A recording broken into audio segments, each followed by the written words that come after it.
할렐루야. 아브라함 2교구 6지역장 윤용식 장로입니다.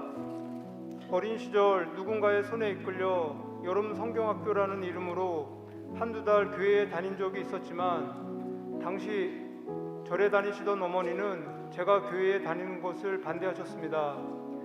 그랬던 어머니가 우리 집에서 처음으로 구원을 받게 되었습니다.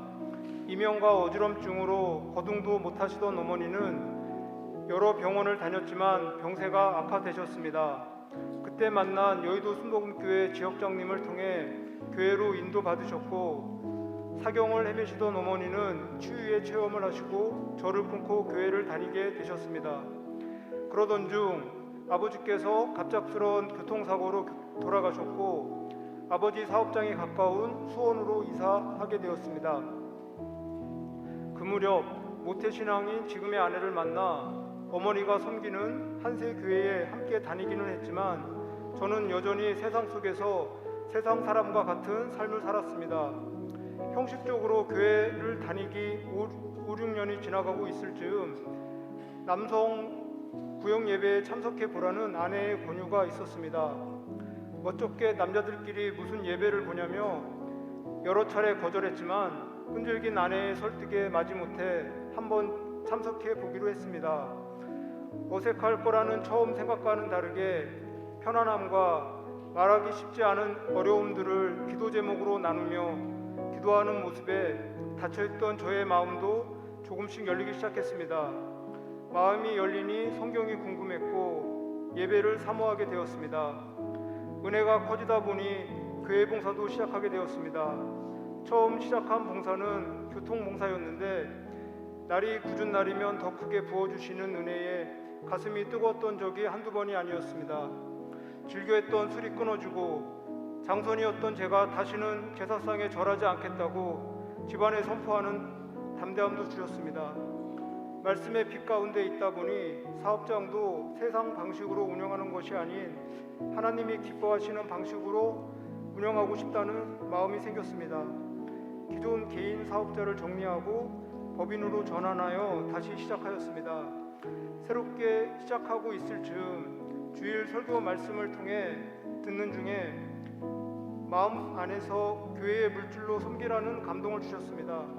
그러나 바로 드리지 않고 아내와의 대화 가운데 물줄을 심으라는 감동 주시는데 안 하면 어떻게 될까라며 교만과 거역으로 순종하지 않았습니다. 그 일이 있고 얼마 되지 않아 세무조사가 들어왔습니다. 순간 너희 말이 내게 들린 대로 내가 너희에게 행하리니 라는 말씀이 떠올랐고 하나님이 듣고 계셨음을 그리고 살아계심을 피부로 알게 되었습니다. 주님께 불순종한 것과 의심한 모든 것을 회개하고 엎드렸습니다. 처음에는 용서해달라고 부르짖었지만 시간이 지날수록 모든 것을 내려놓고 주님 안에서 다시 시작하겠다는 마음이 생기며 평강이 찾아왔습니다. 처음에는 너무 상황이 불리하고 안 좋은 쪽으로 진행되었는데 주님 안에서 평안이 찾아올 무렵 한 달 남짓의 조사와 소명 절차가 잘 마무리되었고 감당할 수 있을 정도로 은혜 가운데 잘 처리되었습니다. 이 일이 있은 후 물줄도 하나님이 한번 불어버리면 아무것도 없이 사라져 버릴 수 있다는 것을 깨달았습니다. 다시 한번 주님의 주권을 인정하며 경외감이 생겼고 내 방식대로 하나님을 기쁘게 하는 것이 아니라 하나님을 인식하는 가운데 하나님이 원하는 방식으로 사업장도 운영해 가게 되었습니다. 세상 속에서 사망을 향해 달려가며 어디로 가는지도 모르고 멸망했을 제가 이런 은혜를 입고 이제 부족한 가운데 장로의 직분을 감당할 수 있도록 허락해 주심에 감사드립니다. 지나보면 다 은혜요 감사할 것들 뿐입니다. 생명력 넘치는 한세 교회의 일원으로서 영적 군대요 신부로 변화되며 이 땅 가운데 주님의 통치와 다스림, 주님의 나라를 이끌어오는 교회 되게 하심에 감사드리며 모든 영광 하나님께 올려드립니다. 할렐루야.